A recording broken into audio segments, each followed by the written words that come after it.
If you're here after our trade target midseason video, terribly sorry.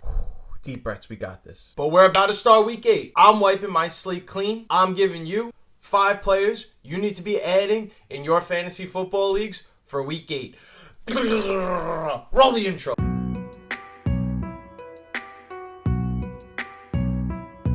First player up on this list. Let me ask you something. How many of you out there still need a running back? You're about to start week 8.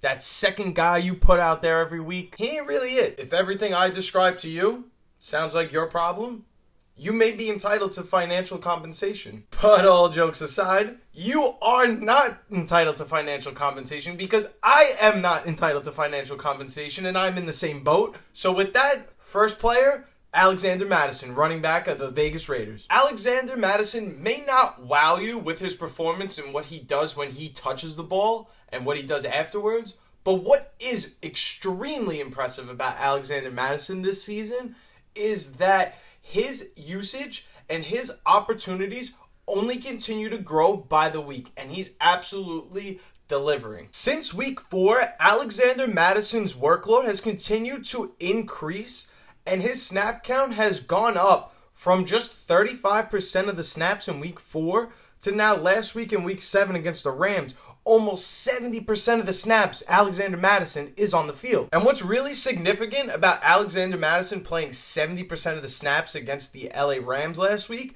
is that Zamir White was back. Zamir White was healthy. But what did Zamir White do? Not take any role in this back. If you've watched some of my videos in the past before, more specifically the videos we've posted right before the fantasy football draft started, if you didn't watch those videos, by the way, you can go check them out. Or, if you haven't seen them, that probably means you're not subscribed.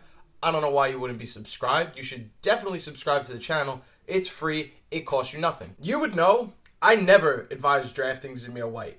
I have stayed very clear and very far away from Zamir White because I did not believe that what he was doing at the end of the 2023 season last year was going to be something that we can expect to reoccur in 2024. And now we're seeing it play out that way. Whether Zamir White is healthy, whether Zamir White is not healthy, the Raiders would rather use Alexander Mattison. So if you're in a 10-team league, I would definitely stash Alexander Mattison. Maybe you don't need to play him every single week. Maybe you're comfortable at running back.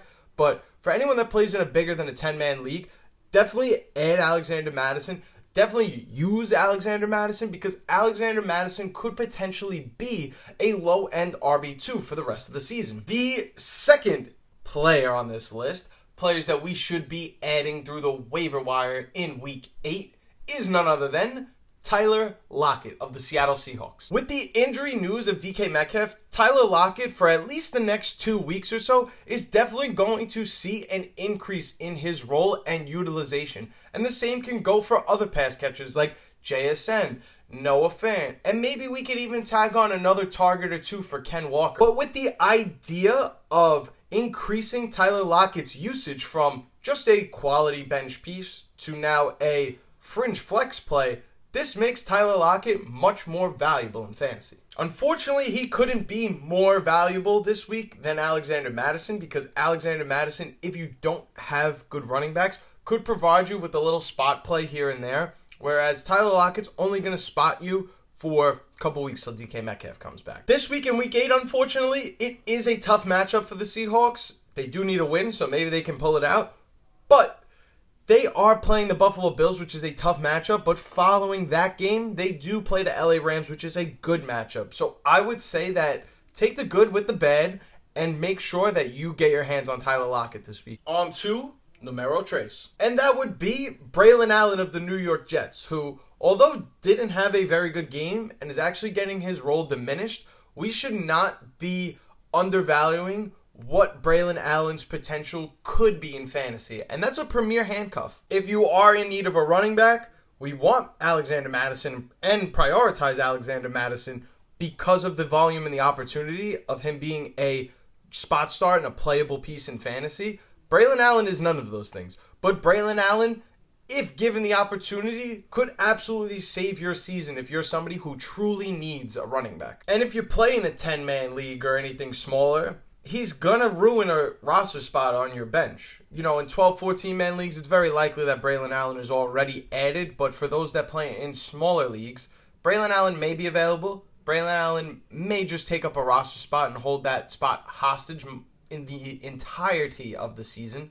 But what happens if he's given the opportunity to be the starter for the Jets? You would be landing yourself quite the commodity and definitely have the potential to take your team from one of the bottom of the barrel to the upper echelon if Braelon Allen were to run away with the starting job. God forbid something happened to Pearsall. The next player we are prioritizing on the waiver wire is none other than Ricky Pearsall, the rookie wide receiver of the San Francisco 49ers. And what's interesting about this is that Brandon Ayuk is out for the season. And as at the time of me recording this, Deebo Samuel has pneumonia. Does not sound very good. It doesn't sound like this is going to be something that in 2 weeks he's back on the field. This may take a couple more weeks than we expected, unfortunately. Hope everything's all right with Deebo Samuel. But in the time being, we have to take advantage of Ricky Pearsall and his opportunities. A lot of people probably have Juwan Jennings stashed. He's had some monster games before. He's on everybody's radar. But you know who's not on everybody's radar? Ricky Pearsall. Pearsall played 76% of the snaps in his first NFL game. This is his first game.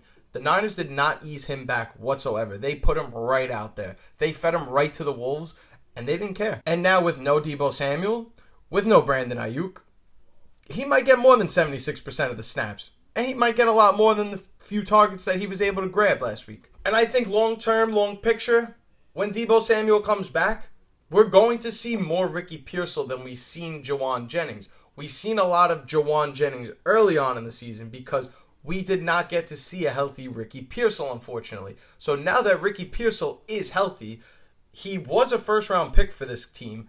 He is going to play, and the departure of the two wide receivers above him in the depth chart only is going to make him more valuable. So go grab Ricky Pearsall while you still can. All right, real quick, as I'm editing this video right now for you guys, yes, this is a totally different day, totally different attire. I did want to talk about Monday Night Football regardless.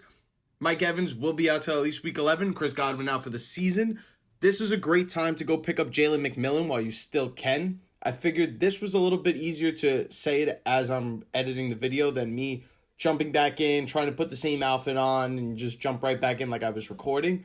So this is just a little behind the scenes action, working on the video now. Go pick up Jalen McMillan. And the final player on this list, somebody that we definitely should be going ahead to grab in week 8 on the waiver wire, is Jalen Tolbert of the Dallas Cowboys. Jalen Tolbert was quiet this week, but that really was because the Cowboys didn't play a game this week. Jalen Tolbert has been very consistent since Brandon Cooks has left the lineup and went on the IR. Over the last 2 games, Jalen Tolbert has played just around 90% of the team's snaps, so we definitely know he's out there. The Cowboys have not been the fantasy-friendly offense we remembered them to be a year ago, but that doesn't mean there isn't fantasy opportunity for this to get any better. And even in a blowout game, Jalen Tolbert got his usage. He got his targets. He looked very good. He had 5 targets on 4 catches. So on a day where nobody on the Cowboys had it going last week, or 2 weeks ago, I should say, against the Lions, Jalen Tolbert was able to get involved. If you are in need of a flex play, you can look no further than Jalen Tolbert. And that's going to wrap up our Week 8 waiver wire list. Got players that you should be targeting and going after to make your fantasy football teams better. Thank you so much for watching, guys, and gals, of course.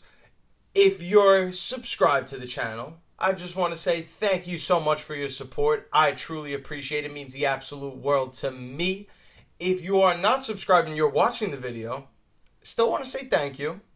I'm not gonna force you to subscribe now, but I'm gonna say thank you for watching. And those that are the loyal supporters, show love, smash the like button, throw comments down below. Thank you, thank you, thank you, thank you, thank you, thank you, thank you. Without your guys' support, this channel would be nothing. There wouldn't be videos to be made, and that's why I just want to make sure I take a moment to thank you guys. If you're new to the channel, feel free to subscribe. You like the content? Feel free to like it down below. Maybe I'll thank you in the next video because I already did my thanking. And that's all she wrote. My name is Turtle. This is Outlier Fantasy. I am signing out, and I will see you in the next video.